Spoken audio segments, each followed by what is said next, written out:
So let's talk about something that's really tough, but also really important.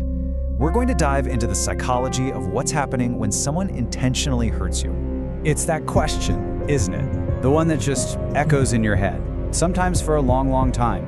It's this quiet, painful question that gets right to the heart of feeling betrayed or just confused. And it always starts with that one simple word, why? And that's the part that's just so hard to wrap your head around, right? It wasn't a mistake. It wasn't some kind of accident. They knew. So let's try to unpack that. Let's really look at what that means, because I think it's the only way to find some real clarity. Okay, so let's start with what can be a really hard truth to swallow.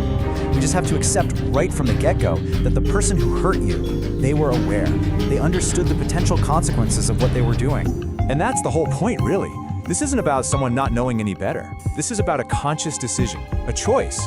A choice was actively made. And if we can start to understand the mechanics of how someone makes that kind of choice, well, that's the first real step towards healing. So, how? How can someone know they're about to cause pain and just do it anyway? The answer, and it's a big one, lies in this huge disconnect between two things that sound similar but are worlds apart: awareness and empathy. And getting this difference is absolutely key.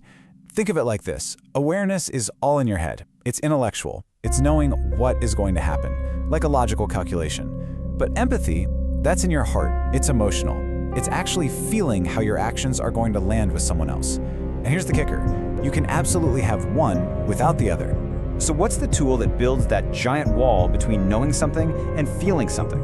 It's called emotional detachment. It's this psychological trick, really, that allows a person to separate what they're doing from the pain it's going to cause. It's like they hit a mute button on their empathy. Okay, so if they can hit that mute button on empathy, what's pushing them to make the harmful choice in the first place? Well, 9 times out of 10, it boils down to something really simple. They're choosing their own comfort over their conscience. And there's this whole internal justification process that goes on. It's almost like a script they run in their head. First, it's my comfort, my needs come first. Then, step 2, they use that emotional detachment we just talked about to build the wall. Third, they start minimizing your pain in their own mind, telling themselves, oh, it's not that big of a deal, or they'll get over it. And the final step, they either just shove down any guilt they feel, or, and this is a classic move, they flip the script and somehow make themselves the victim in the situation. When you boil it all down, this is the unspoken logic, isn't it? It's this silent calculation that says, my immediate needs right now are just more important than your feelings down the road. Whether it's wanting to avoid a tough conversation or just getting something they want, their needs, they just outweigh the emotional cost to you. So that's what's going on with them. But let's shift gears now and talk about the other side of this. Let's talk about you. Let's talk about the silent, deep impact this has on the person who's been hurt, because this is where the real damage happens. One of the deepest wounds isn't just the action itself. It's this quiet feeling of being invisible, right? To know that somebody saw your pain, they understood it was there, and they chose to go ahead anyway, it can make you feel like you just don't matter, like your feelings were just written off as irrelevant. And that's not all. An experience like this, it does way more than just break your trust in that one person. It has this ripple effect. It can start to eat away at your ability to trust other people, sure. But what's even worse sometimes is that it can make you doubt yourself. You start questioning your own judgment for ever trusting them in the first place.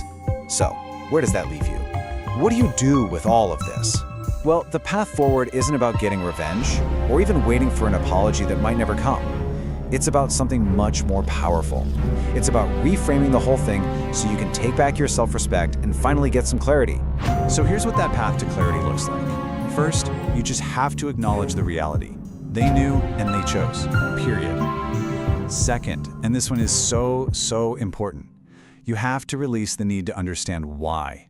Their why is their own mess. It's about them, not you. Instead, you need to see their action as just information. It's data about them, not a judgment on your worth. And finally, you take that data and you use it to build strong boundaries. That is the ultimate act of self-respect. Look, the goal here is not to change them. The real power isn't in trying to fix someone who's shown you they're capable of this. No way. The real power is in understanding what's going on so you can protect yourself, so you can protect your own peace.